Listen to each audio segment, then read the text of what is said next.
I'm Elise from the Crowdfunded Translation Project, and wanted to just tell you a little bit about what that project is and give you some updates about what I've been doing with your support.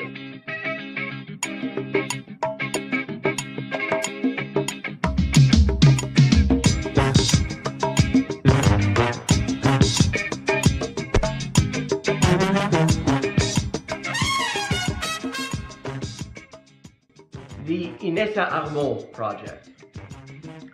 After finishing Kalantai's social basis of the female question, I put out a call for suggestions for the next project. One of those suggestions that I received was to translate the essays and letters of Inessa Armand, Kalantai's predecessor at the Bolshevik women's section. Suppressed by Stalin and never translated into English, Armand's writings enrich our understanding of the Bolshevik women's movement in the run-up to the October Revolution and the early days of revolutionary Russia.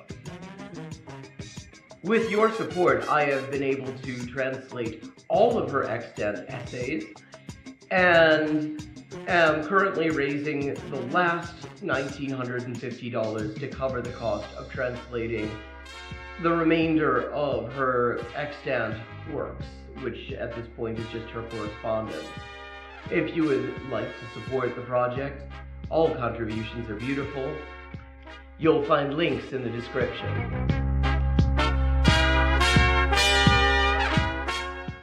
The Punto Final project is a project that is really just at its inception.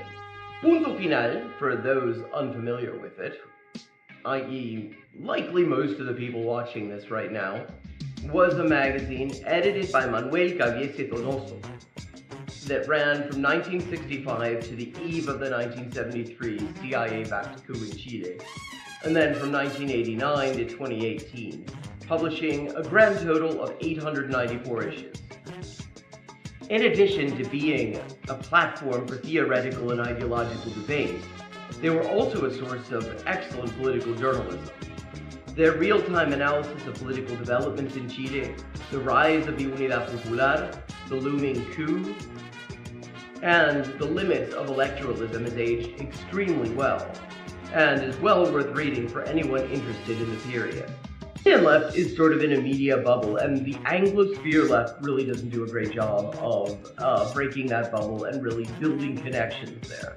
So the discussion that you hear in English about Chile, even in supposed left outlets, such as Jacobin, often has little or nothing to do with the state of discussion amongst comrades in Chile. So this is part of my attempts to contribute to sort of breaking down that bubble and fostering some understanding of the thought amongst revolutionaries in Chile, both historically and currently. I have so far translated 7 articles, including a long read on electoralism versus armed struggle called Chile, the Ballad or the Bullet by Punto Final editor Manuel Caviese, and currently am working on various pieces of political analysis from the eve of the electoral campaign that would bring Salvador Allende to power, or at least to government. These include discussions of electoral versus revolutionary strategy and how and to what extent these things can coexist, discussions of US imperialist interference in Chilean politics,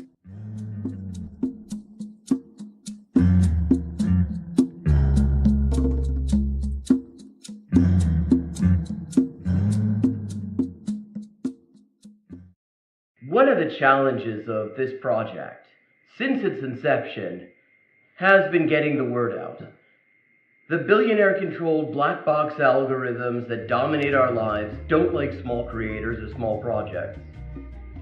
Nor are they particularly keen on ideological viewpoints that are inconsistent with the whims of billionaires.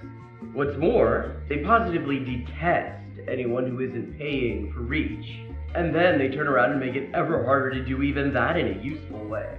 The result of all this is that there are definitely considerably more people who would be interested in this project than actually see any of my posts about it.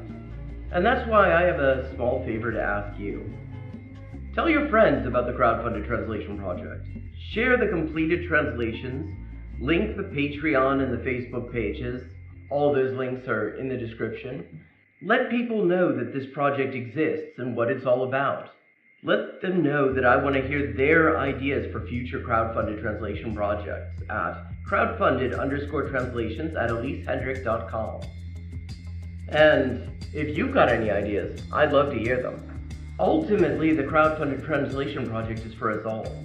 The whole idea is to translate texts that have fallen through the cracks by making it economically viable for a professional translator, i.e. me, to work on them and to make the results freely available to everyone.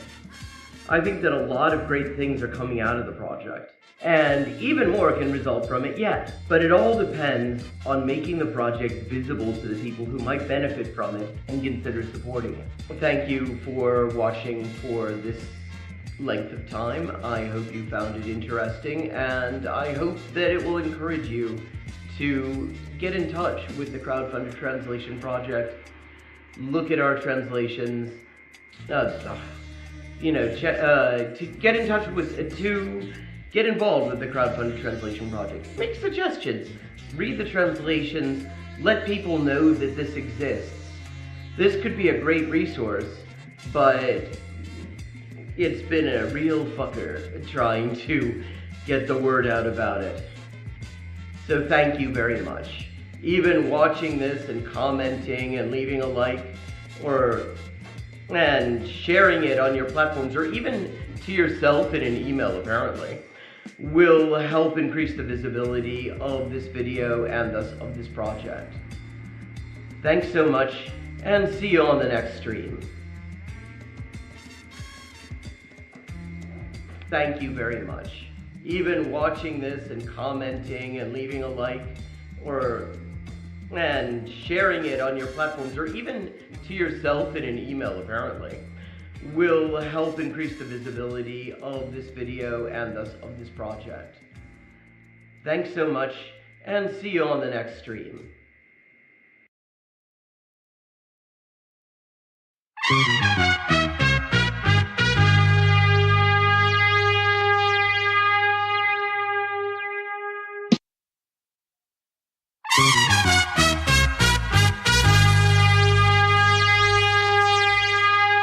Hey, implicit connotations.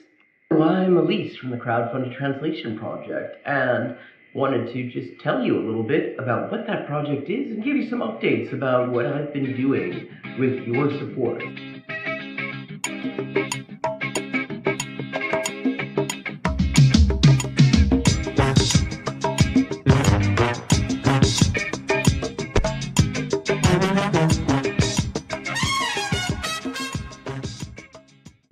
The Inessa Armand project. After finishing Kalantai's social basis of the female question, I put out a call for suggestions for the next project. One of those suggestions that I received was to translate the essays and letters of Inessa Armand, Kalantai's predecessor at the Bolshevik women's section. Suppressed by Stalin and never translated into English, Armand's writings enrich our understanding of the Bolshevik women's movement in the run-up to the October Revolution and the early days of revolutionary Russia. With your support, I have been able to translate all of her extant essays and am currently raising the last $1,950 to cover the cost of translating the remainder of her extant works, which at this point is just her correspondence.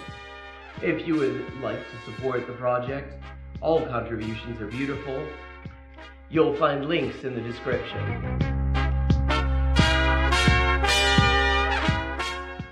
The Punto Final project is a project that is really just at its inception.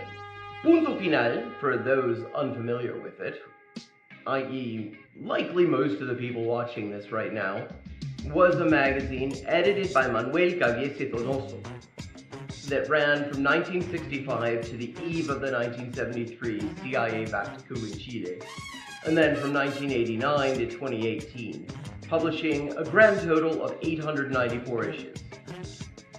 In addition to being a platform for theoretical and ideological debate, They were also a source of excellent political journalism. Their real-time analysis of political developments in Chile, the rise of the Unidad Popular, the looming coup, and the limits of electoralism has aged extremely well, and is well worth reading for anyone interested in the period. The Chilean left is sort of in a media bubble, and the Anglosphere left really doesn't do a great job of breaking that bubble and really building connections there.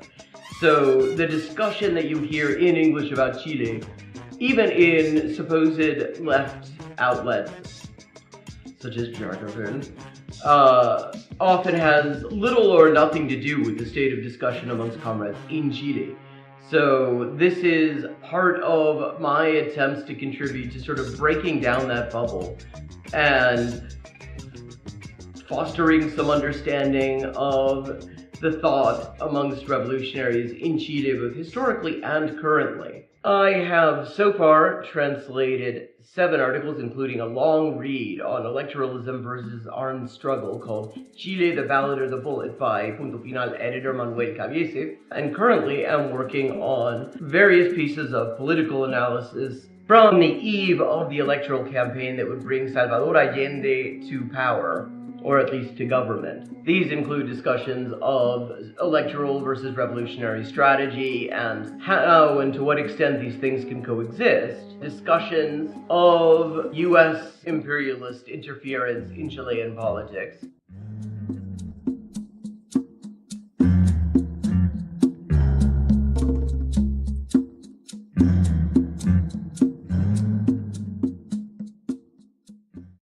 One of the challenges of this project, since its inception, has been getting the word out. The billionaire-controlled black box algorithms that dominate our lives don't like small creators or small projects. Nor are they particularly keen on ideological viewpoints that are inconsistent with the whims of billionaires. What's more, they positively detest anyone who isn't paying for reach. And then they turn around and make it ever harder to do even that in a useful way. The result of all this is that there are definitely considerably more people who would be interested in this project than actually see any of my posts about it. And that's why I have a small favor to ask you. Tell your friends about the crowdfunded translation project. Share the completed translations, link the Patreon and the Facebook pages. All those links are in the description. Let people know that this project exists and what it's all about. Let them know that I want to hear their ideas for future crowdfunded translation projects at crowdfunded_translations@elisehendrick.com. And if you've got any ideas, I'd love to hear them. Ultimately, the crowdfunded translation project is for us all. The whole idea is to translate texts that have fallen through the cracks by making it economically viable for a professional translator, i.e. me, to work on them and to make the results freely available to everyone. I think that a lot of great things are coming out of the project, and even more can result from it yet. But it all depends on making the project visible to the people who might benefit from it and consider supporting it. Thank you for watching for this length of time. I hope you found it interesting, and I hope that it will encourage you to get in touch with the crowdfunded translation project, look at our translations, to get in touch with, to get involved with the crowdfunded translation project. Make suggestions, read the translations, let people know that this exists. This could be a great resource, but it's been a real fucker trying to get the word out about it. So thank you very much. Even watching this and commenting and leaving a like and sharing it on your platforms, or even to yourself in an email apparently, will help increase the visibility of this video and thus of this project. Thanks so much, and see you on the next stream. Thank you very much. Even watching this and commenting and leaving a like and sharing it on your platforms, or even to yourself in an email apparently, will help increase the visibility of this video and thus of this project. Thanks so much, and see you on the next stream.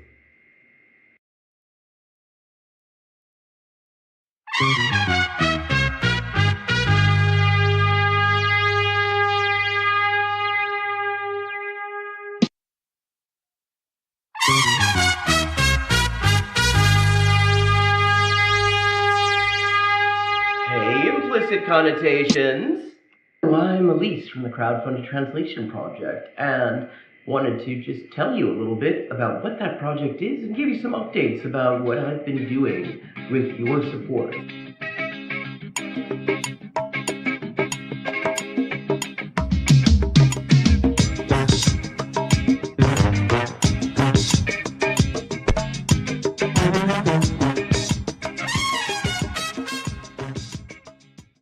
The Inessa Armand project. After finishing Kalantai's social basis of the female question, I put out a call for suggestions for the next project. One of those suggestions that I received was to translate the essays and letters of Inessa Armand, Kalantai's predecessor at the Bolshevik women's section.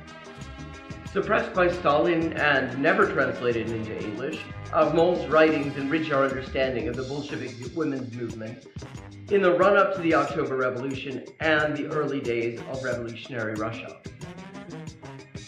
With your support, I have been able to translate all of her extant essays and am currently raising the last $1,950 to cover the cost of translating the remainder of her extant works, which at this point is just her correspondence.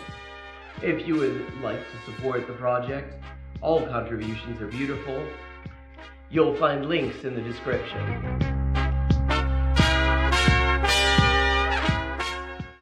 The Punto Final project is a project that is really just at its inception.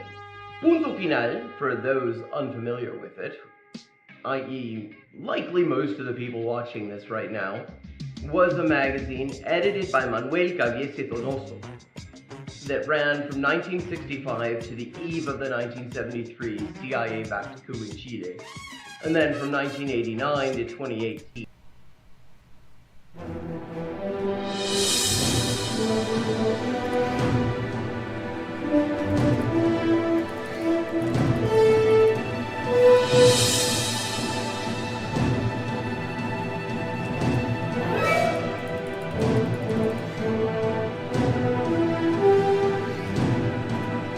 Well, welcome everybody. Be sure to hit the like button. Be sure to hit the subscribe button. I remember in middle school when you felt self-conscious if you were the last one to go through puberty.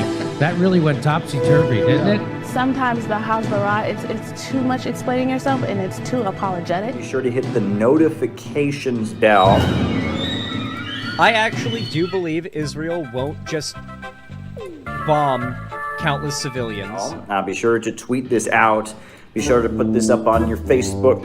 You have to be kind to people. Being kind is the guys in this mess in the first place. Put this up on your Reddit. Chile is a country.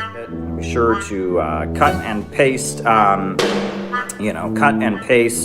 link to this to go into your favorite Facebook chat group. It's good to see so many normal people in here. Now, spanking isn't just my deep, dark personal secret. It's America's deep, dark secret. I've never seen it explained so simply anywhere.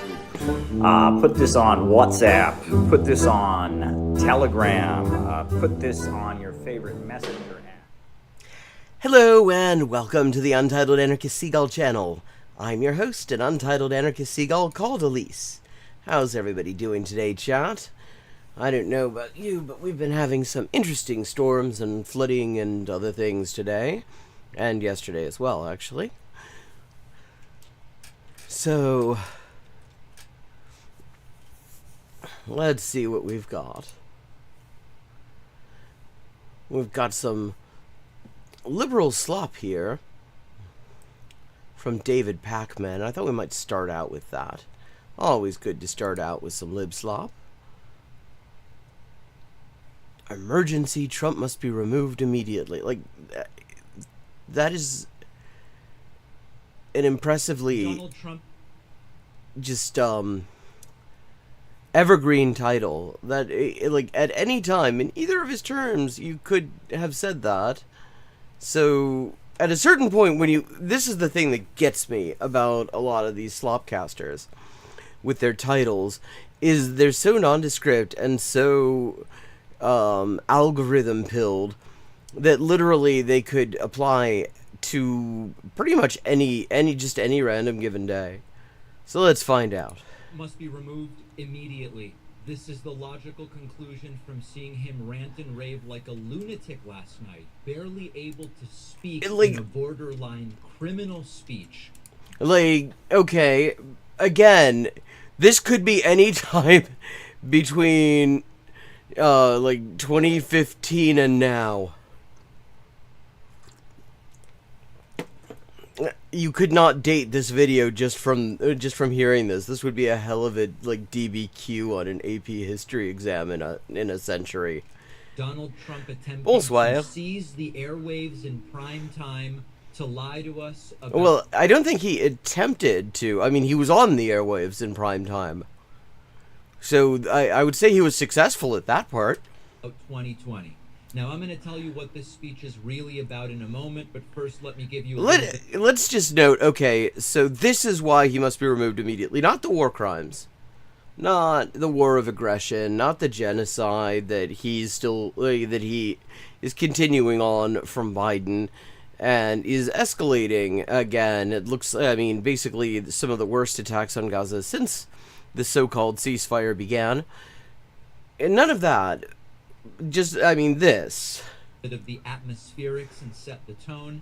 A very weird start, a sort of jump scare, with Donald Trump looking at the camera with rapidly shifting expressions, not realizing that we're live. Or did he? I understand this is very visual, but bear with me. Good evening. Before we begin, I'm proud to report... All right, so Donald Trump suddenly live and didn't even know it. He did sound... yeah, possibly. Absolutely terrible. You might have noticed there that he sounds hoarse. Yeah, he's always sounded that way, though. That's just, like, he always sounds like he gargles fucking asphalt. And he kind of looked like a horse, too, but that's a different story. Here is the beginning of the speech, a complete and total clown show. Before we begin, I'm proud to report that our country is safer, stronger, and wealthier than it has We watched this before. bullshit last night. Less than 2 years ago, we inherited an economic and social disaster. After the worst inflation in 48 years, the wide open borders with millions... So again, I'm going to try to get to the meat of this thing.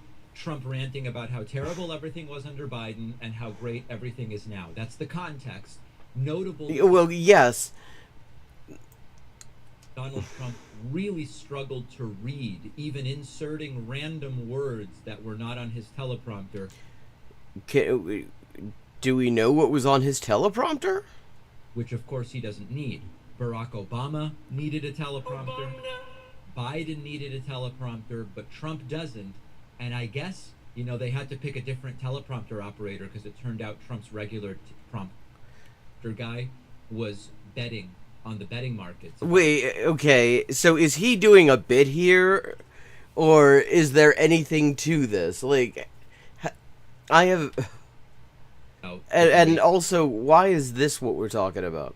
Of Trump's speeches, kind of. I mean, this is why I would say this is slop. Because you're not... Even this, like, I'm not sure... First of all, I'm not sure if he's doing a bit here, or if he's saying that this is actually something that is known. But leaving that aside, like, what's new about this? This is just, this is how his speeches are. They're rambling, they're incoherent, and then eventually he does some racism. Probably incites some violence at some point, and he lies a lot. That's what we all know. So maybe Antifa was in charge of the prompter last night. Information showing that China engaged in other election-related activities to undermine my first administration in our 2020 campaign. They did not want it. They just didn't want it. They fought like hell not to have it. Now, the whole point of this speech, as we get into the substance, if you can call it that, was to manipulate you. Yeah, well, wow, that's such an insight. You mean he was lying for the purpose of... Chat, did you hear that? Apparently the reason he was telling all of these just wild lies was to manipulate people. Did you... Like, what other purpose was it going to be? The public into believing his lies about 2020. Well, yes. Like, obviously, where's the analysis? Like, that is just obviously what this is. To use that to try to seize control of the 2026 election. Well, no shit. Republican friends are terrified that they are going to lose and lose badly and spend 2 years... I mean, given that the Democrats insist on trying to make Harris a thing, even though she barely cracks 30%, as the front runner amongst the Dems that the DNC considers acceptable, it seems like, actually, it's a pretty open field. Being investigated. Donald Trump rehashing a number of old claims and grievances, including that dead people are active on the voter rolls. Well, I mean, as long as we got dead people sitting on the Senate, it would seem only fair to have dead people being allowed to vote for them. Hundreds of thousands of non-citizens and dead people are listed and active on the voter rolls, and yet we still have elections with no voter ID, no proof of citizenship. Yeah, this is all bullshit, and obviously. Millions of ballots floating aimlessly through the mail. Well, I mean, you could do something about the mail. Yes, the Postal Service is an absolute disaster. Now, I will remind you, non-citizens can vote in some local elections. There are legitimate reasons why non-citizens might receive some ballots. Dead people can be on voter rolls because they used to be alive. Yes, yes. That are not borne out by any facts. Big number in favor of the corrupt Maduro regime in Venezuela. Like, okay, so here's yet another thing that you could be calling for his removal over that would also be totally reasonable and actually more important than this. Namely that Maduro, the constitutional president of Venezuela, is being tortured in New York City right now. It was abducted illegally and is being illegally held and tortured in New York City. The U.S. government actually tried to deny him access to legal representation for the bullshit trial, where they have actually said that they're going to try to coerce him into claiming that actually it was Venezuela that won it for Biden, because of course everybody knows that Venezuela fucking loves Biden. Right. And that's exactly what happened, conspiring to digitally rig their own country's elections in 2020, and that's what they did. This reporting included precise details about methods to regime develop to digitally all... Notice that he can barely even read this crap. Well, notice that he does not actually point out that what he's saying doesn't even make sense. First of all, there's no evidence, actually, that there were irregularities that led to the election of Maduro. There were claims from the same people who always make those claims with no supporting evidence, and the only really well-attested manipulations of those elections actually came from the U.S., which openly admits to trying to manipulate elections in Venezuela. In ways that could not be detected even with an audit, no matter how deep they went. This intelligence underscores why we must take urgent action to ensure that our own system can never, ever be hacked. Okay, wait, even with an audit. So have an audit trail. That's really the point of this. We must take urgent action. This man has managed to brainwash, I hate to admit it, it's embarrassing to admit it, tens of millions of Americans. Like, okay, but we already knew that. This man is a traitor and a criminal. And also, see, this idea that it's brainwashing doesn't really sit well with me either. It's convenient because it makes it all down to one bad man. And liberalism loves to make it about one bad man, so to avoid talking about a system. But the reality is, most of these people don't give a shit what he says. They like the fact that he justifies the things that they want. They want to be racist. He gives them excuses to be racist. He could say anything. They don't really care too much about the factual status. They don't need to be convinced. They just want excuses to do shitty racist things. They weren't brainwashed. They were already like this. But he has bamboozled tens of millions. Hey, Badger, how you doing? Talks about Chinese interference in 2019. And by the way, who was president in 2019? I wish we had someone in the Oval Office in 2019 who could... Well, he does actually claim that China was trying to undermine him, as if China needed to get involved in that. He was doing a good job of that himself. Have stopped this. Oh, Trump was president. Chinese government strategy against the United States was focused on undermining domestic confidence in the U.S. president. They want... Like, they could have just sat back and done that. We already heard this. But also, no one's a bigger traitor or criminal than me. The whole point is manipulation. So what's... Wow, that's such an insight. I'm glad he keeps repeating it. The whole point of telling just wild lies is to manipulate people. I never would have guessed that that's why people lie. Ask. Well, Trump gets to it eventually. Listen to this. Bags that were used to destroy information given by President Barack Hussein Obama to be burned. It was supposed to be burned. Same. These bags were supposed to be made up, but rather through gross incompetence. Today, he's asking again. Now, forget for a second that the premises are totally made up. He's asking people to investigate. We were told for 6 damn years that the information that would prove all of it was here, and he would release it. Yeah. And instead of... But again, I mean, so the big groundbreaking revelation here is that Trump is full of shit. Is there really nothing else going on? Is there nothing else that you'd want to focus on? I mean, you have... Again, a war of aggression that's going on. You have a genocide that's going on. I don't think he's ever really taken much of an interest in the Prairie Land atrocity. And certainly not the Minnesota 15. ICE murdered somebody again. Just, a fucking thrill kill. Never, and all he wants to talk about is, well, that Trump gave a speech that's full of shit. I mean, everybody who actually watches him did not need him to say that. He goes, we need another search.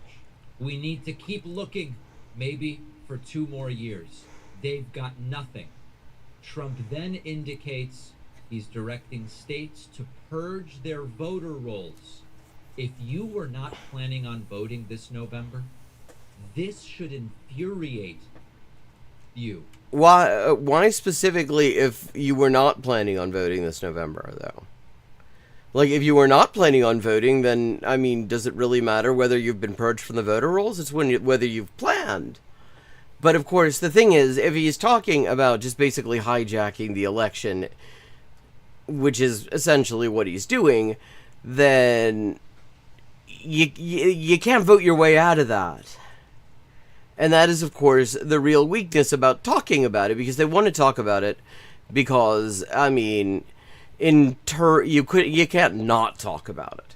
But since liberals don't really have a solution to this, because they can't imagine doing anything outside of the institutional structures, their ideology prevents it. All it ends up being is, look, this is really bad. And so it is scary and stressful and absolutely unedifying, because there's no discussion of, like, what could we do to put a stop to this, because there are, of course, things. But they are all things that would actually make the ruling class very uncomfortable. And that's what makes them good, actually. Tomas, yes, I heard that right before I went on. Yeah, I mean, so that's like multiple countries now where they're facing those charges. You got Romania too. Because Trump is trying to take away your will as a voter, that we all should get out there and vote. What? He said the thing. Listen to that again. Away your will as a voter, that we all should get out there and vote. Listen to... But, like, does that necessarily... David. Does that actually make sense, though? Because you're saying that the election is just going to be rigged. So, obviously, the thing to do is to vote in it. That's the thing to do, is just to sort of vote in it when you know that it's going to be pointless because he's openly announcing an intention to rig the thing. Well, if that's true, you gotta come up with something better. You can't go, well, the election's going to be rigged, so you gotta vote in it. That doesn't make any fucking sense. We're in the process of informing governors, senators, and members of Congress of potential issues in their states. If you look at voting today, it's in such bad shape in so many states, and we are committing to fix it. And we're also committing to be working with those states and local jurisdictions to help them fix and patch known technical vulnerabilities before the midterm election. Right. But that way, the federal government has no authority to order the states to do a damn thing. That is true. And the real question is, I mean, even saying this is kind of a test. Because, there are states where Democrats control the legislature and the government, and, the state government. And the question is, will those states actually stand up, stand behind these election workers who are not, and say that they're going to enforce state election law, and just because Trump comes up with some sort of his own modified list of voters, that doesn't mean shit. The question, if they do that, or, they're just, a complete paper tiger. And the question is, are they willing to actually risk that confrontation? They have avoided confrontation so far. And, even when confrontation is just the obvious thing, and probably it would be the only chance that this thing ever actually improves. Oh, he already he said it was bullshit. And he said, see, the point, I don't know if you caught this part, Tomas. I'm not sure when you came in. He said the reason that Trump is lying about things is to manipulate people. Run their elections. That's the way our country is set up. But he wants to be the one deciding who wins. He slips in there. We really need the Save America Act, by the way. Demands that well, of course he slips that in there. That's the whole point of the fucking thing. Congress must pass the Save America Act. How easy is that to do? I mean, it's worth noting, how easy would it be to find ways to just send Congress grinding to a halt in order to prevent that bill actually coming up for a vote by the... Yeah, exactly. And I mean, I was saying this yesterday when we were actually just looking at the speech, but this is just another example of Trump taking a line of bullshit that Democrats started out with, namely, in this case, Russiagate, and doing, in many ways, a better job of selling it. Unless you want to cheat. The only reason you wouldn't do it is you want to cheat. Because there's a couple other reasons. Because you don't want to cheat, and you don't want him to cheat. Those would be the main reasons. But, okay, here's the thing. This is the thing that gets me about titles like Trump must be removed immediately. I mean, leaving aside the fact that there's pretty much something that he does that would justify it. And not just him, it's worth noting. His predecessors as well, every single fucking day of the week. But the only way that makes... it's very clear that that's not going to happen if Congress has anything to do with it, if Democrats have anything to do with it in Congress. So the question becomes, Like, okay, so you want that to happen. Well, then you have to talk about how to go about that. And probably the best approach to that would be to look at how workers are doing in Bolivia. That is what they've set out to do, despite complete treachery by the trade union bureaucracy, which has allied itself with the government against them to a great extent. They are shutting down the economy in order to force the government to leave. Now, that would be a sensible thing to be talking about, because that's something we can actually affect. Or you could say, or, if you are obsessed with, like, the sort of call your member of Congress approach to things, which, I mean, sometimes that can have an effect. It really very much depends on what it is you're trying to achieve. I don't think it would actually have any effect in this case. But then you would have to say, look, then you would have to actually level with people and say, you're going to have to convince the Democrats as much as you're going to have to convince the Republicans, because they don't want to do it. But then you'd have to actually talk about why it is they don't want to do it. And if you're a vote blue no matter what they do sort of person, which Pac-Man is, then you don't want to get into that. Ballots, which he says are corrupt, but remember that Donald Trump now regularly votes by mail. And hopefully there will be no corrupt mail-in ballots, which if you watched California and so many other places, mail-in ballots are inherently corrupt. Inherently, are they? Trump regularly uses mail-in ballots.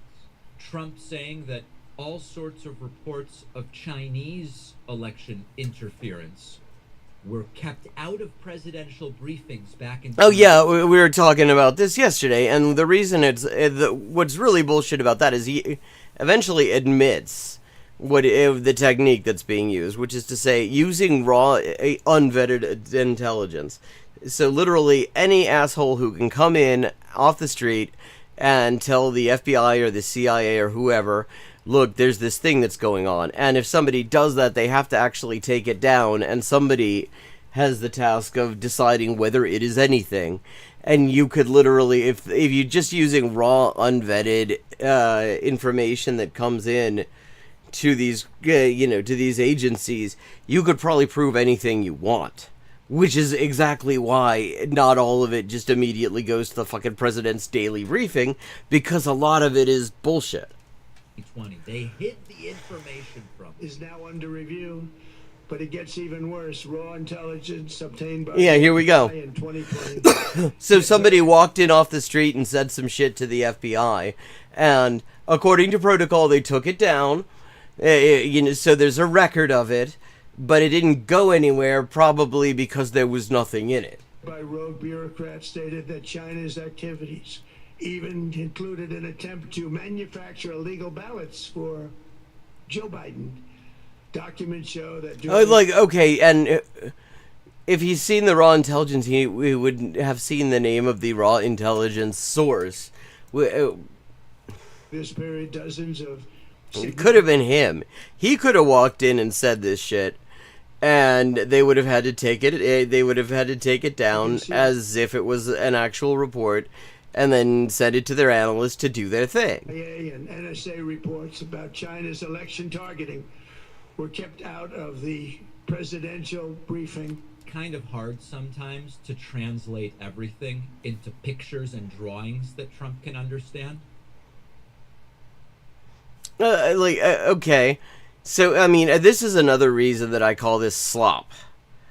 Because instead of actually providing some kind of analysis, any kind of historical context, and explaining what he means when he says raw intelligence, and why raw intelligence mostly does not make it up to, the top floor, and all of that, and pointing out that this is literally the move that the Bush administration used to sell WMD. They did it, they called it stovepiping, and it went through the Office of Special Plans. That was what Rumsfeld called it. He decides to just make some jokes about Trump's intellect. But he should go and ask the person who was in charge back then, Ratcliffe, one of Trump's own guys. The biggest evidence that this was seen clearly as the rantings of a very sick person is that almost no one talked about it. The nighttime news shows last night, friendly to Trump, barely talked about the speech. Fox and Friends this morning barely talked about the speech. Interesting. One thing Fox News did say, very carefully, remember, they had an almost nearly $800 million judgment against them for the Dominion voting nonsense. Fox even made a point to disclaim, we have not verified any of what this guy said. Oh, that is indeed very interesting. Okay, this may be the very first time I have actually heard something interesting coming from David Pakman, because that is actually kind of remarkable. And that says something, especially if Fox is specifically... I mean, the people who are most likely to buy any of this shit are watching Fox. That is a self-selected audience of people who will believe anything this guy says, and they took the unusual step of saying, yeah, we can't vouch for any of this. That is actually interesting to me. Also heard the president make claims that electronic voting machines are vulnerable and easily compromised. I mean, it's worth noting, electronic voting machines, a lot of them are provided by Republican donors. That is a big part of the story in 2004 in Ohio, when a whole lot of votes got flipped for Bush that were cast for Kerry. And there were reports of Diebold employees obtaining unsupervised and unauthorized access to a Board of Elections server rooms and all sorts of shit like that. News has not seen that evidence yet, is not in a position to evaluate the accuracy of the president's statements and claims. That's right. Struggling to read the disclaimer, but a disclaimer nonetheless. And even Tony DeCopel on the Trump-friendly CBS News said that when Trump speaks about this topic, he often lies. That is just delightful. We are coming on the air tonight because in a few moments, President Trump will be giving a speech. It's a speech expected to... he will have gotten some shit from Barry Weiss about that, I imagine. Address safety and security of American elections, a topic, of course, that the president has talked a lot about for years now, at times almost constantly. And honestly, much of what the president has said on this topic has been false. Well, like, even Barry Weiss's CBS News is saying that. Okay, I will say this is a rare Pakman W, because this is interesting. It has actually contributed some new information that is worthy of analysis, because this is key areas of the propaganda system saying, like, pulling the emergency brake on this and saying, yeah, he's gonna say a whole bunch of shit, don't believe what you hear. There are clearly some people in the ruling class then who are worried about what this would actually, what this could result in, especially amongst the violence-prone assholes who actually take Trump's words as an excuse to do whatever the fuck they want. But, okay, let's see what else we've got here. Oh, Ben Shapiro is worried about what J.D. Vance said on Joe Rogan. And, I mean, I love a worried Ben Shapiro. We're going to have a look and see what that's going to be about. Folks, the election of 2028 is fast approaching. And we already know precisely what the Democrats will present on their side of the aisle. Nothing particularly impressive. Candidate who hates free markets and wants to lay them low. Oh, I wish. That would be so nice. But no, they're not going to do that. They won't even consider it. Like, to live in the world, if only we could have the Democrats that people like Ben Shapiro try to conjure into existence on their shows.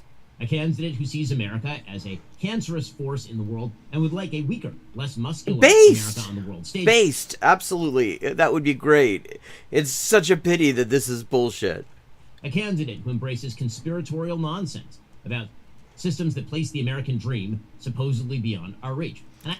conspiratorial nonsense about systems that supposedly place the American dream beyond our reach. And that is so very interesting. He's very... that is because that's such a mealy-mouthed phrasing right there. He could have... There are plenty of much clearer ways he could say that. Other reactionaries have said it more clearly. But he has been bitten a few times, like when he was trying to outrage bait over the D. Brian Thompsoning of United Healthcare. And so he's apparently being very careful because his audience does not necessarily agree with him on this. I hate that crap. It's why I've been a lifelong conservative. So here's what I would not like. A Republican who sounds like a Democrat. Okay, but there are no Democrats that sound like that to start out with, so... I don't want a socialistic big government. I don't want economic policies that could come straight from Bernie Sanders. I don't want a foreign policy that sounds like Ro Khanna. Well, I mean, let's remember, Ro Khanna was given an opportunity to actually show that he was for real. Like, in a talk with, like, Jeremy Scale and them over at Drop Site. And when asked if he would support sanctioning Israel after the ordeal that he's described, he said no. Maybe sanction some individuals. You know, what about, do the Palestinians have a right to defend themselves? And Khanna's thing was, oh no, they need to be nonviolent. Like, that was a bullshit line in 2023, in, like, fucking September 2023. But to say that now... To say that after all of this shit that we've all seen, to be like, no, they need to be Gandhi. Like, even Gandhi, when he gave that line and said, like, the way Jews should have resisted the Nazis was just passively to make them Nazis feel guilty for killing them. But I believe he actually said that fairly early on and not necessarily... fuck it. Let's find out. When did Gandhi say the shitty thing about the Holocaust?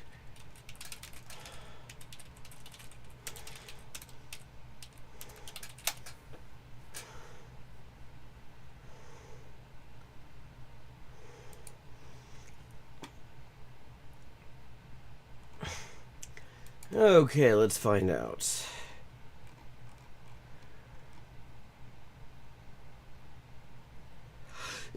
1947. Okay. So, okay, I was wrong there. I thought that it was fairly early on and that he had at least some excuse to be wrong about, to get this wrong. But, yeah, no. 1947, he was absolutely in a position to know what was going on. And his thing was that he said, like, Jews he literally said that Jews should just commit mass suicide in order to stop the Holocaust. Conspiratorial view of the American meritocracy that reads like Zoran Mamdani. The American meritocracy. Like, Ben Shapiro has a show. That alone is a refutation of the idea that there is a meritocracy here. I don't think if a Republican takes those positions, he's likely to win either. So why am I worried about that? Well, because yesterday I watched Vice President J.D. Vance on Joe Rogan's show. Let's just say I have some concerns. I'll explain in a moment. This is the Ben Shapiro Show. There's classical music, which is why you know that it is a high intellectual level. Vice President Vance appeared on Joe Rogan's show. And as always, the VP is charming and he's articulate. Oh, yeah, of course. Yeah, he's always so fucking charming. That's what everybody knows about J.D. Vance, is he's so charming. Very nice person. He's genial. He's funny. Obviously super talented. You don't end up Vice President of the United States in your early 40s without being a very talented person. I mean, historically, yes, you do. I mean, like fucking Dan Quayle, just to name one. Usha, his wife, is a delightful person. But now it's time to get down to brass tacks. Would we like a Republican Party that is essentially a horseshoe Democratic Party? No, like... What? I'm asking because that's kind of what the VP sounded like on Joe Rogan. I'm not sure what he's doing. Now listen. Well, I'm guessing, reading between the lines, I have not seen what Vance said there. but I'm assuming what he did is he noticed actually that in a situation where overwhelmingly people are absolutely economically fucked and have absolutely no reason to think that it's going to get better if things continue the way they are, he felt that probably a way to diffuse any kind of public outrage, particularly amongst the sort of people who otherwise might support this government, which is to say people who watch like Joe Rogan, amongst other programs, what he did was to acknowledge it. It's the thing. It's where you do the absolute bare minimum as a politician. It's like the thing where you go, I know how hard it is to get health care. And the idea is everybody, you haven't actually made a proposal, but everyone's like, oh yeah, wow, he knows, he's seen my life. He knows how hard it is to get health care. That means he will do a thing to make health care better. And that is the idea, because actually he's committed to nothing.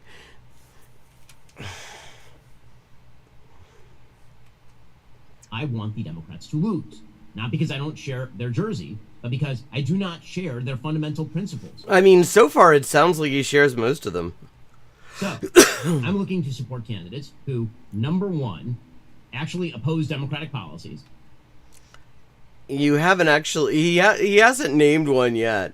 I mean, it would be so nice if the things that he listed were actually something that was likely to be a policy espoused by any top Democrat. But like, to live in these people's world, I could imagine saying this stuff in about 1985, maybe, but in 2026. And two, can also win. So first, opposing democratic policies, left-wing policies. So yesterday... Wait, okay. So now democratic policies are left-wing policies? Not yet. Not that anyone's seen it ever. On Joe Rogan's show, the vice president made a strong case against free markets and meritocracy. He talked about the necessity of bold, intrusive government interventionism. He made the case for an isolationist foreign policy and relied I would not be surprised if Ben Shapiro ends up coming out for fucking Harris when the time comes. A bunch of straw men to do it, and he promoted a conspiratorial view of the world that undermines the meritocracy. Yeah. What meritocracy? We're talking about We're talking about a system where Donald Trump and JD Vance can get the top jobs. That already undermines any belief in the meritocracy. I find that weird and concerning. Now, let's start from the basics. Again, I'm a conservative. I have always been a conservative. I have not evolved my views. I have not changed my he is a very unevolved person. Principles. And just because facts don't care about his feelings doesn't mean he changes his views. Not evolving on my views or changing my fundamental principles because they are based on extremely basic... They are not based. ...fundamental truths about politics and human nature. When it comes to the world of American politics, there are essentially two fundamental truths upon which our republic is built. Ooh, we got two truths. One is built into the Declaration of Independence, and the other is... Okay, so racism and hypocrisy. ...into the Constitution. The one that's built into the Declaration of Independence is this. Human beings are endowed by their creator with certain unalienable rights. And it says in. Rights include freedom of thought and freedom of speech. Actually, it didn't actually say that in the Declaration of Independence. And freedom of religious practice and the right to private property. He got one thing. He got one thing that's actually in the Declaration of Independence there. Good job. Outgrowths of this guy has an expensive legal education. Fundamental biblical truth that we're made in the image of God, we're imbued with souls, that we are creative and choosing beings. Governments are instituted by the governed in order to protect those rights. He said one truth. Now we're on like two. Depending on how you count all the things that he listed as rights that are supposedly acknowledged by the Declaration of Independence but actually aren't. Human beings. That's fundamental truth number one. Okay, which one? Because that's like 5 different propositions here. And then there's fundamental truth number 2. Human beings are not inherently good. We are, at best, a mixed bag. Yeah, I mean, we're a species that produced fucking Ben Shapiro. I mean, clearly there's range. James Matt. Madison famously writes about this in Federalist 51 and the Federalist Papers. He said, Yeah, it's always great when you hear about the moral philosophy of people who own slaves. Quote, it may be a reflection on about human nature goodness that such devices, checks and balances, should be necessary to control the abuses of government. But what is government itself but the greatest of all reflections on human nature? If men were angels, no government would be necessary. If angels were to govern men, neither external nor internal controls on government would be necessary. Okay, except that actually does not sound very pro-free market, actually. And that's not surprising, because actually they weren't very pro-free market in those days. In framing a government over which men are to be administered by men over men, the great difficulty lies in this. To be administered by men over men. You have to first enable the government to control the governed, and the next place oblige it to control itself. To control the governed. We're getting a fascinating look at this guy's worldview. We always do. Says Madison, is no doubt the primary control on the government, but experience has taught mankind the necessity of auxiliary precautions. What does he mean by that? He means human beings are flawed. Therefore, if you give government total power, you will end up with a flawed human being in charge. And if you give the government no power, then you will end up with anarchy. It sounds good to me.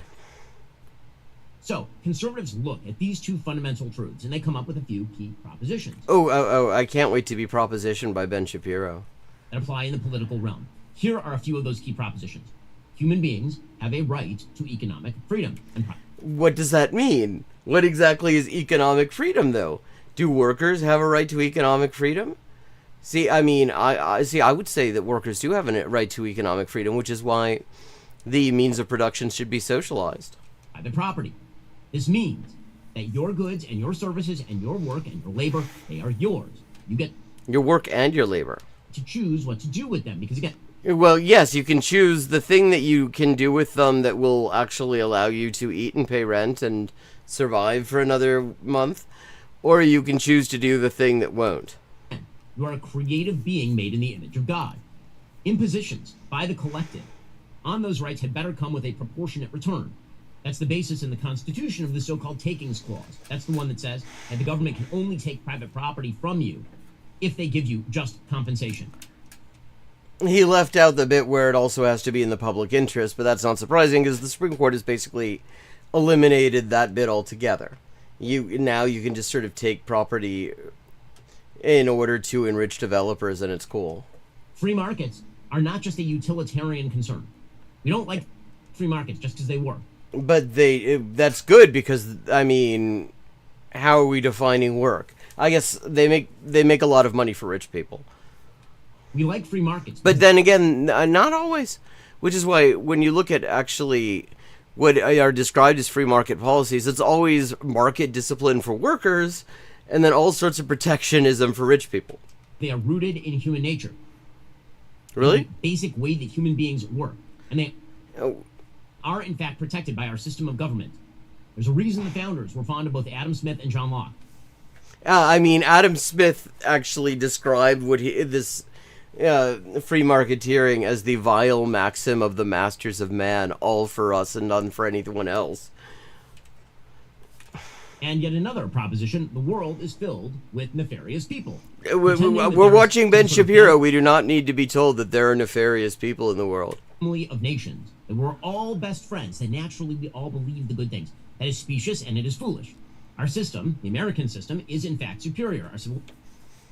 So the idea is that since people are there are nefarious people out there, you should allow them to exercise maximum economic coercion on the working class because freedom. Civilization is in fact superior, and our interests ought to be paramount, not just because we look out. Wait a second. Did he just say? Our civilization is in fact superior, and our interests ought to be paramount. Ooh, wow, that is just explicit white supremacism right there. Our civilization is superior, and therefore our interests must be paramount. Like, even if you accept the bullshit of the major proposition there, the conclusion, like, okay, first of all, what does it mean that the civilization is superior? don't even have a fucking functioning railway, and we have no healthcare system. So I don't really, I don't think the claim to superiority is actually all that good. Of course, he's doing a racism there. I know that, but I can't help but just remark on that. But okay, so let's assume that let's just assume for a moment that this is in fact a superior civilization. It's not. It isn't. But let's assume it. Why does that follow that our interests, which we're also just kind of counterfactually assuming, are all the same, that we all have the same interests, which is nonsense. There are fundamental conflicts of interest between workers and capitalists, just to name one example. But, yeah. So, why should they be paramount? That is a very different type of claim to be making. That if... Not just because we look out for ourselves in the way that, say, the Greeks or the French do, but because America is indeed an exceptional place. And when it comes to our foreign policy, we ought to keep our own counsel, and we ought to see our enemies clearly. Naivete is dangerous. Naivete. You don't want to be naive. Alexander Hamilton wrote about this in Federalist 6. He says, has it not, on the contrary, invariably been found that momentary... It is hilarious that people will accuse leftists of... and now, I'm not saying that this does not exist, that there aren't people who are incredibly doctrinaire and scriptural in their readings of things like Marx and other sort of source texts and things like that. That certainly exists. But people will... The same people will make that... will say that leftists are, like, dogmatic about source texts, and then they'll listen to Ben Shapiro going, well, you know, we should be allowed to do genocide because there's this thing in paragraph 4 of Federalist Part 6, and it says that we're the best people, and it was written by one of us, so it has to be true. Passions and immediate interest have a more active and imperious control over human conduct than general or remote considerations of policy, utility, or justice. Is it not time to awake from the deceitful dream of a golden age and to adopt as a practical maxim for the direction of our political conduct that we, as well as the other inhabitants of the globe, are yet remote from the happy empire of perfect wisdom and perfect virtue? What he means by this is human beings aren't perfect. You gotta look. Yeah, well... so the idea is human beings aren't perfect, but therefore we should rule the world. Eyes.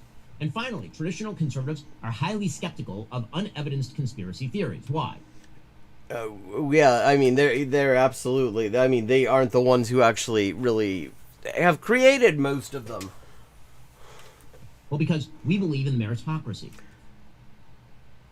Yeah, but believe in is being used in an interesting way here. Because there's two ways you can sort of believe in meritocracy. You can believe in meritocracy as the way things should be, but that's not actually what he means. What he means is to believe, to convince yourself that what we actually have around us is meritocracy. That the reason the people who have power in this society have power is that in some way they are meritorious. That's what he means by that, and that is not a belief that can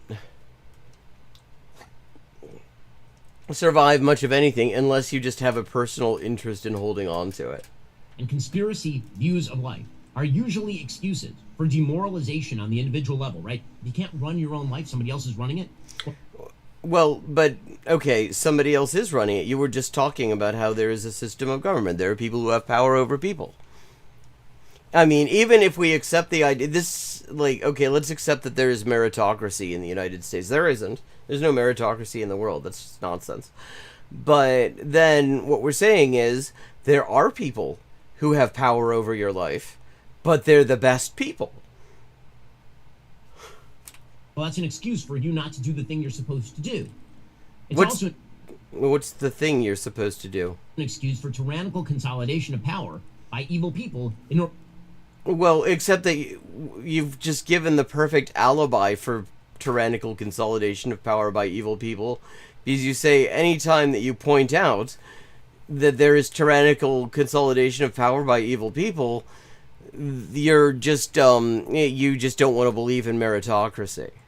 Or to crush these unevidenced conspiracies.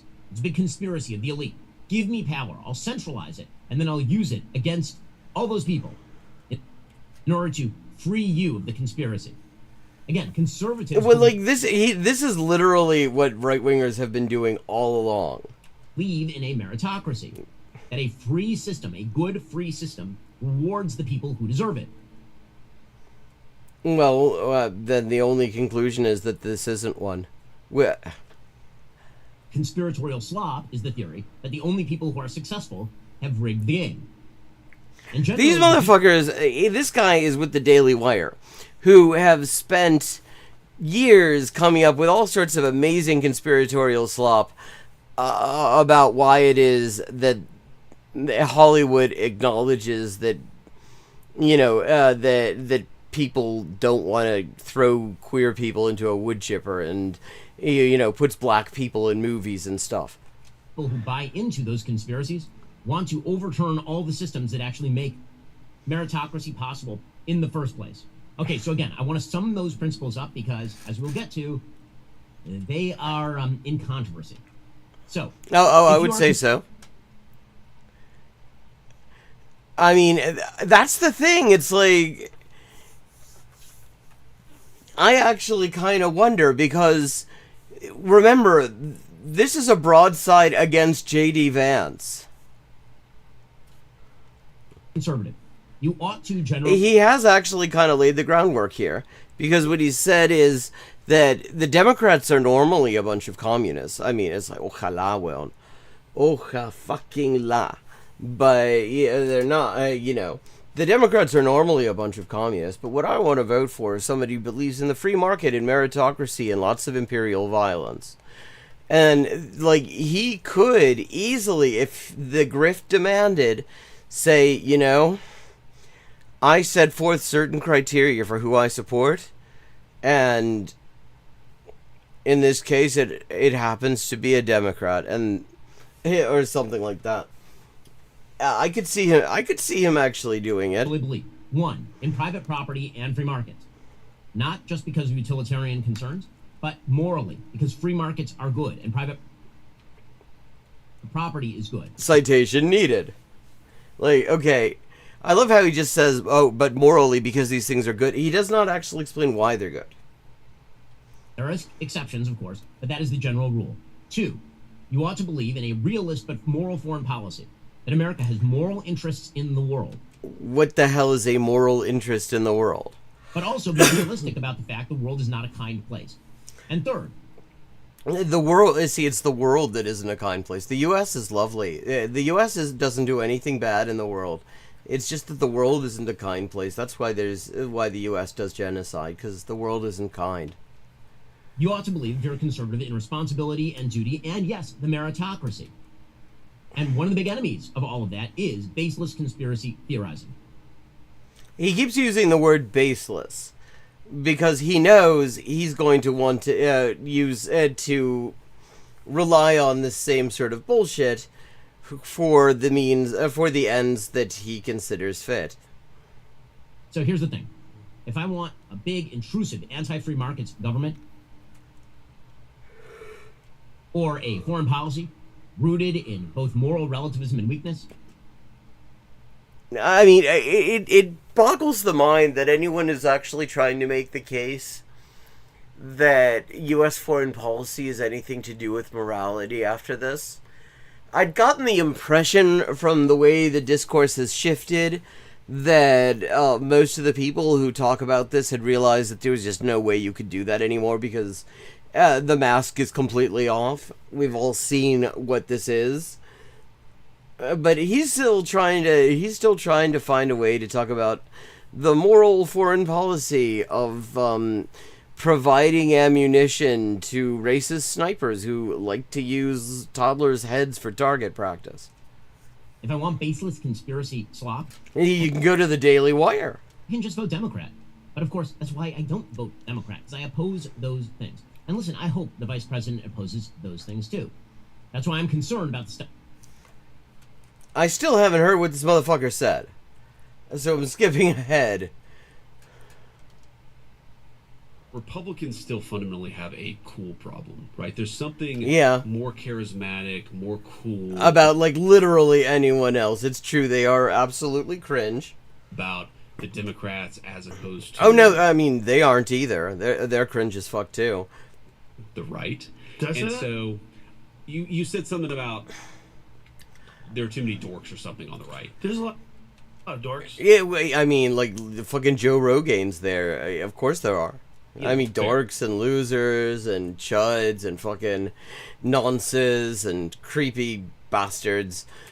I'd say there's a lot of dorks. There's on a the lot left, of dorks like, on the left too. But It's a different kind of dork. I love being called a dork by a guy who fucks couches. We're kind of dork, but the point is that there's something, like, okay, if you're a pop star, you're a rock star, you're an actor, you're in all these cultural centers, you're more likely to be left than right. And so, Well, yeah, it's almost like having culture makes you a little bit more likely not to be a fucking fascist toilet monster. I think that a lot of young people who are attracted to these population centers, they sort of move along with the prevailing culture. I think that's Oh, he's doing an urban versus rural here. Thing that's going on. Okay, but here's the thing. Truth is often uncool. Truth requires you to say the hard things and to do the right thing. Yeah, which is something that you could basically never expect Ben Shapiro to do. And it turns out there's kind of an attraction in that. There's something cool in just sticking by your guns. So I'll be honest, I'm not sure how the vice president wants. It kind of depends on what guns you're sticking by, though. Be cool. If coolness means just warming over some Bernie Sandersism and heating up a side of Obamaism and spicing I think what he's talking about is that he himself has looked over the sort of people who support the far right, and it's just hard to deny that they're all absolutely cringe, because they are. Up with some conspiracy theorizing. Gotta say, I'm not into it. But unfortunately... Well, where's conspiracy theorizing come into it yet? He was just saying, I mean, the just objective fact that people like him are cringe. It's largely what the vice president spouted on Joe Rogan's show yesterday. Now, maybe I'm reading too much into this. Maybe I am. Possible. I don't I mean, he seems just very uncomfortable with the idea that he might not be cool. I think so, because I've also read the vice president's book. In a second, we'll get to... Wow. We found the guy who read the vice president's book, y'all. President's book, because it gives you a good window into his worldview. When it comes to my worldview, a big one, don't waste time and don't waste money. This is like action. Oh, when it comes to my worldview, ad read. That unironically is the truest thing that we have seen here. When it comes to my worldview, it is provided in this script given to me by advertisers who are paying for me to sell their shit. That is exactly how his worldview comes to him. Book, which is all about his sort of religious journey. Yeah, and it was all bullshit. It's not really about his religious journey. That's obviously a big theme of the book. But the biggest theme that kind of undergirds the book, because it's a contrast from his old book, Hillbilly Elegy, is his militant dislike of the meritocracy. Now, again, that's weird, because, of course, J.D. Vance became famous as the guy who praised the American meritocracy in Hillbilly Elegy. They made a movie of it. Well, I mean, yes, but then it turned out that it couldn't be too meritocratic because he became vice president. Yeah, well, I mean, that's his standard. Really, his standard is whether somebody will pay him to say it or not. He warned people about conspiracy theories and a victim mentality that deprives you of agency. But in his new book, he reverses himself. It turns out, in his new book, the vice president argues that meritocracy is basically a lie. I mean, it is. He argues for an infusion of Catholic integralism into our policy. Basically, well, I mean, we've been having Protestant fundamentalism infused into the policy for ages. Why exactly? I mean, so the problem is not, like, theocratic bullshit, it's just if it's Catholic? We should impose the views of Pope Leo XIII's 1891 encyclical Rerum Novarum on our economic policy, on our foreign policy in many ways. And some of the stuff that he's... I mean, let's remember, this is J.D. Vance, who also sort of threatened the Pope and more or less declared himself, like, I mean, I believe the Catholic term for this is a schismatic. Says in this book is it like over and over the meritocracy just comes in for a beating. Again, he's not arguing that America is not a meritocracy. Okay, I mean, but it's not. But are we gonna get quotes from the fucking book? He's arguing the meritocracy itself is a spiritual failure. Now again, this is a category error. A meritocracy just means that those with merit ought to rise. Yes, and who defines what merit is? It does not mean that you will find spiritual fulfillment in your increased material circumstance. But government is not capable of providing you spiritual fulfillment. If you're... Well, I mean, it depends on what spiritual fulfillment is, I suppose.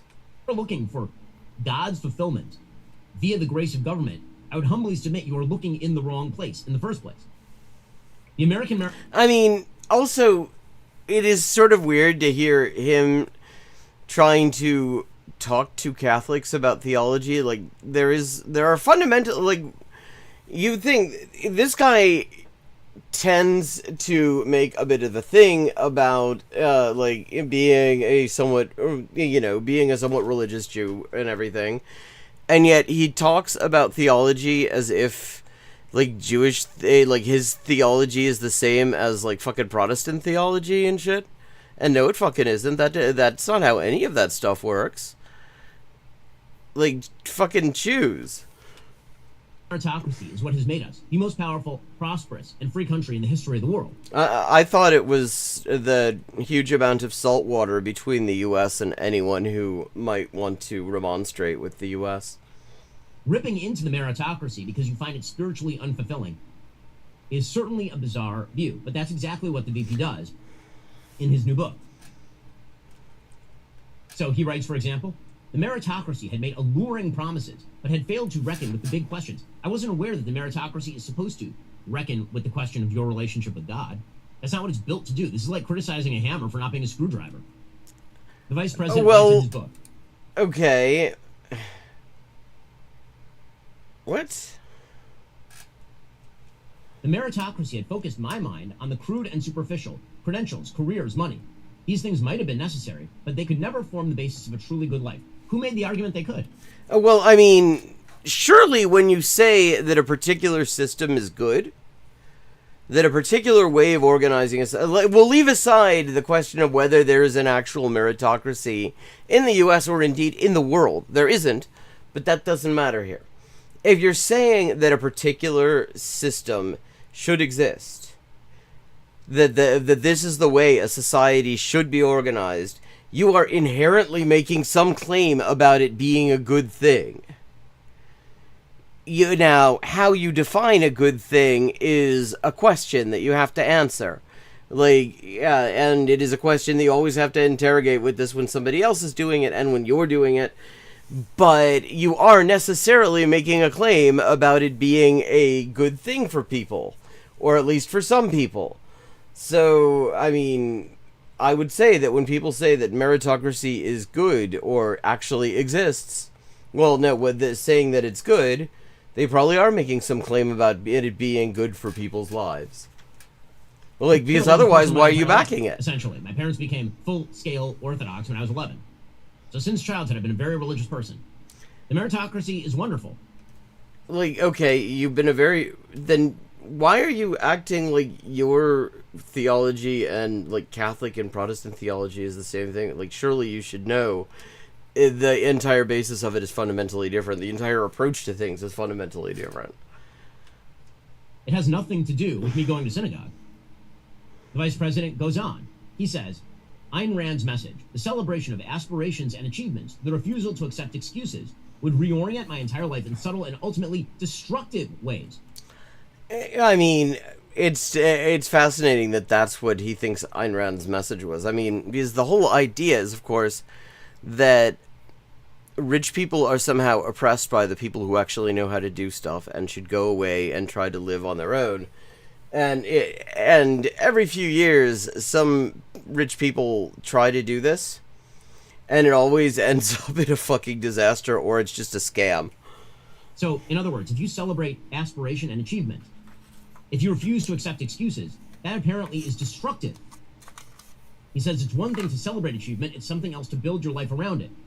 Okay, again, that's fine for a spiritual journey. It is a bad guide for government policy. Well, again, so what exactly is the guide for government policy? Like, I mean, he earlier was saying, you support free markets and private ownership of the means of production because it's good. But what does that fucking mean? Like, what makes it good? What is the definition of good? If you're saying that a society should be organized in a particular way, you are making a claim about it being good in some way. So you can dispute. I mean, it's absolutely wild that I find myself sort of in this particular conflict sort of vaguely taking a side with one of these scumbags over the other, and I would have to say the bigger of the two scumbags, really, when you get down to it. But the thing is, when you are saying that a society should be organized in a certain way, you are necessarily making some statement about whether it's good for people. And so it is entirely reasonable to argue against that thing. You know, this is on the grounds that it isn't good for people. And the problem comes in with how you're defining what's good for people.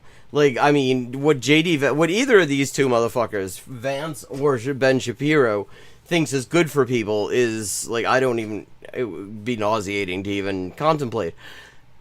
But it's at least honest to say, yeah, this is a judgment about what is good, and it is based on my definition of what that is.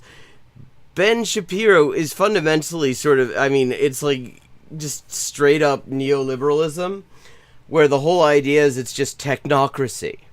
It's all technocracy and meritocracy, and we don't need to concern ourselves with concepts like good and evil and, you know, moral judgments and values and things like that, because we have the technocracy and the meritocracy, and we're just trying to make the market the freest it can possibly be without inconveniencing the bourgeoisie. Meritocracy is the enemy. If meritocracy empties you out of spiritual fulfillment, then, again, I think that you are geared toward a government policy that's going to look a lot more left-wing than it looks like traditional conservative. Wait a second. Okay, so the idea is...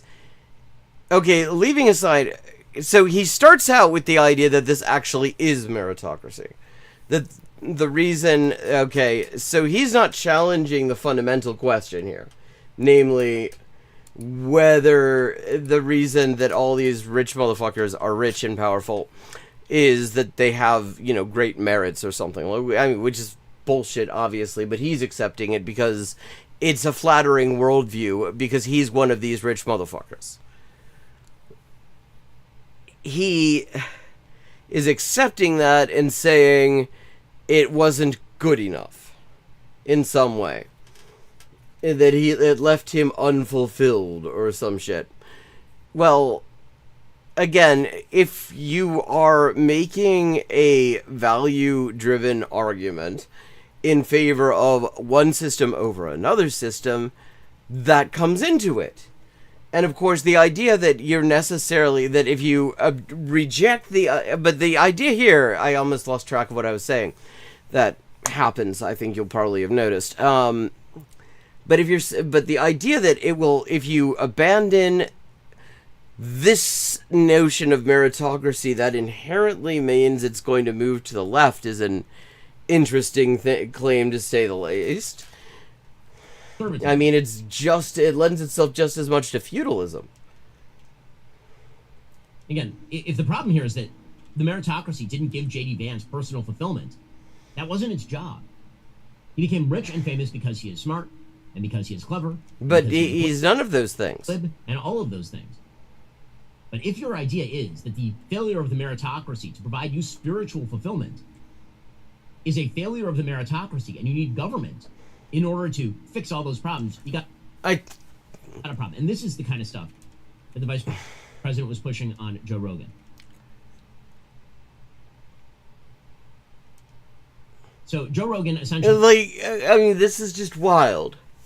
Because what you're actually... I mean, the dispute here, the foundation of the dispute is actually... It's actually, like, surprisingly interesting.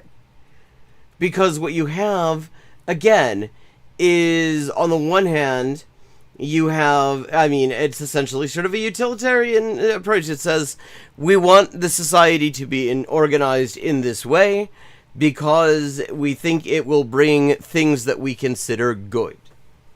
And then you have Ben Shapiro, who is saying, no, we want society organized in this way because society should be organized in this way, because society, and there's like literally, it's just no end to it.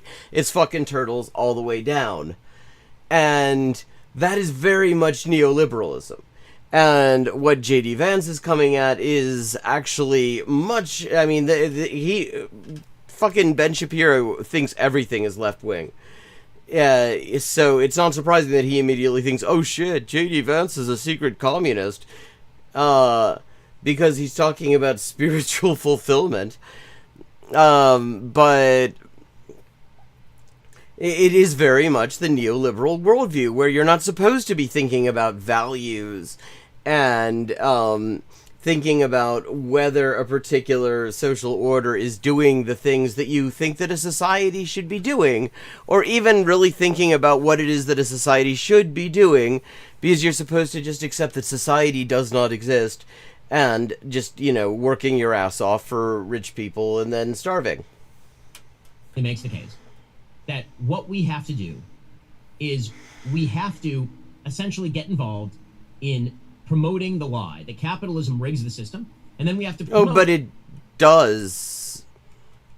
A sort of democratic socialism. Because if we don't, then we'll get... Okay, this is wild. Nothing that J.D. Vance, that has been quoted as saying here, comes close to even saying this. I mean, again, his apparent beef with the alleged meritocracy is a lack of spiritual fulfillment.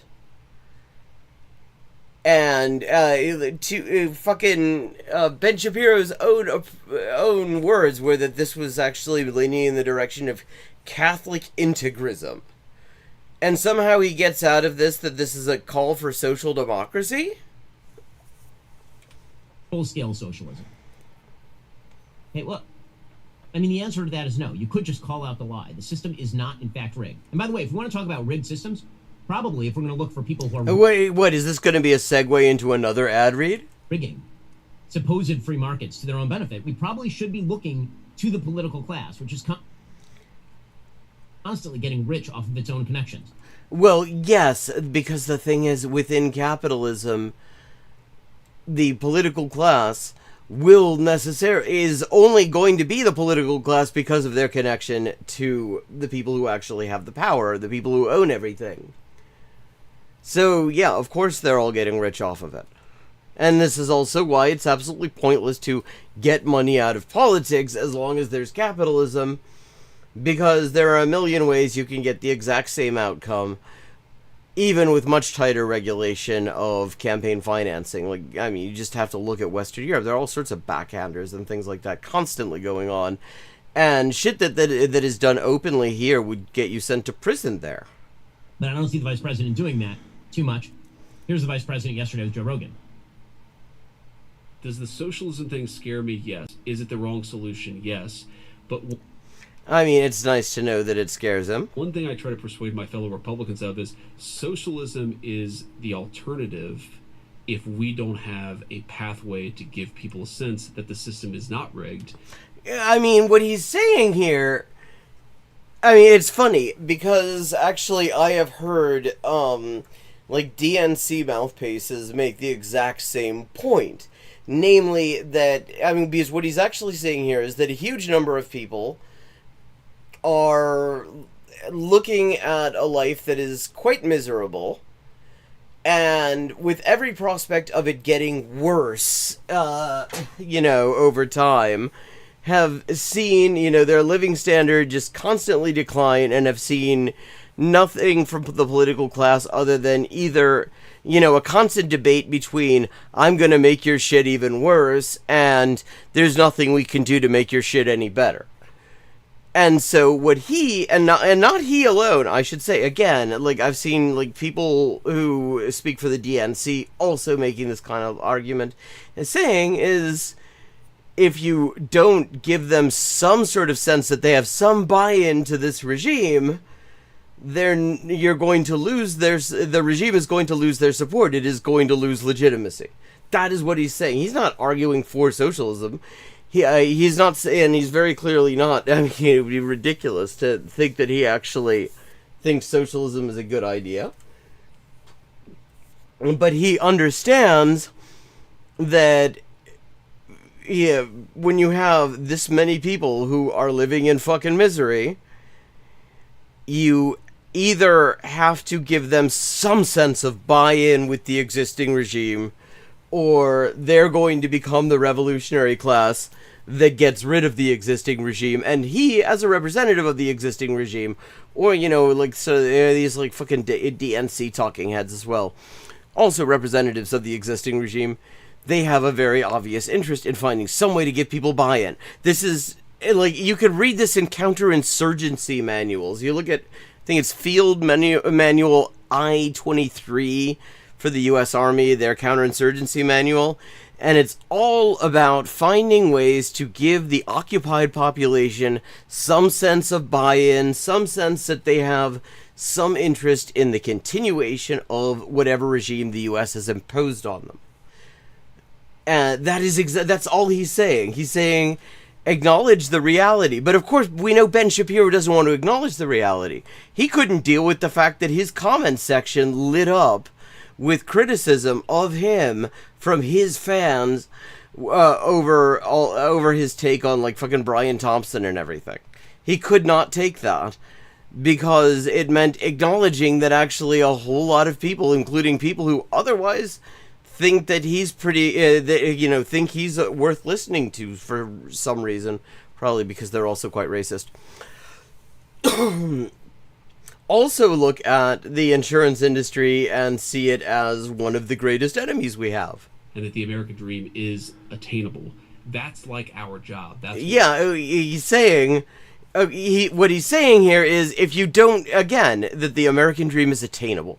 Because the American dream, that whole notion, obviously, like, anyone who knows anything about the U.S., I'm sure I'm not telling anyone anything new, but the whole idea of that notion of the American dream was precisely to cause, working class people to think that they had some kind of buy-in.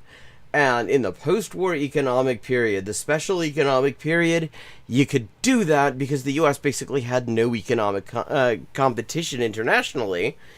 And there was, political and ideological competition from the Soviet Union, so there was obviously every reason to try to make working class people feel that they had some real buy-in, and they did, and so it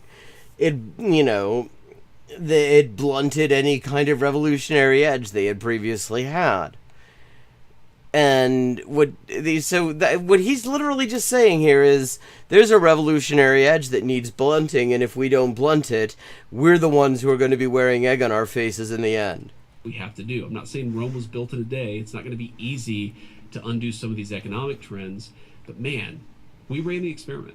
We ran the experiment of offshoring all of our industrial jobs, of becoming a services and finance economy, and allowing Wall Street to come in and buy every asset of modern life and turn it into an investable, line goes up. Yeah, neoliberalism.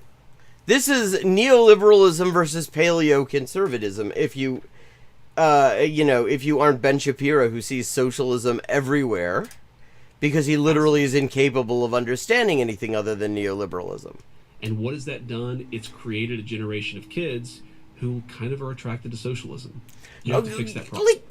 I mean, what he's saying here is just obviously, it is obviously correct. He is identifying it as a problem. Yes, worse than egg on their face, obviously. He's identifying it as a problem because obviously as a member of the ruling class, it is a big problem for him. Just like it's a big problem for people like Schumer. Or like fucking Jeff Bezos. I mean, especially for motherfuckers like Bezos or Bill Gates or any of these pricks. Elon Musk, for example. And so, obviously, he's just saying recognize the problem and figure out some way to prevent the working class from realizing that this system is screwing them over and doing something about it. And Ben Shapiro does not even want to acknowledge that that's an issue. Like, he is so completely out of touch. He is just showing himself to be yesterday's man, even in the context of right-wing shitheads. That is what's remarkable here. He is yesterday's right-wing shithead. Because tomorrow's right-wing shithead understands that you got to at least acknowledge that things suck. He doesn't want to acknowledge it. Things are great for him. I mean, this motherfucker, he has 5 kids, you know. He just recently had another one, apparently. I don't know how he can manage that. I mean, I guess his wife has met somebody really lovely. Because I can't imagine anyone fucking him. And I've heard squirrels having sex just the other day. But, I mean, if you can afford to have 5 kids in this fucking economy, obviously you are not one of the people who is hurting. So, I mean, that is just fascinating to me. Ben Shapiro, yeah, he absolutely, Adria, you got it in one. He absolutely has lost the plot. He just does not even understand what the job of a right-wing propagandist even is at this point. And that is an absolutely disastrous situation to be in when your job is to be a right-wing propagandist. But I just noticed the time. It is time for me to wrap up for this week. Thank you to everyone who joined in. I hope you enjoyed the stream. I will be back at 11:30 p.m. U.S. Eastern Time on Friday, and I look forward to seeing you then.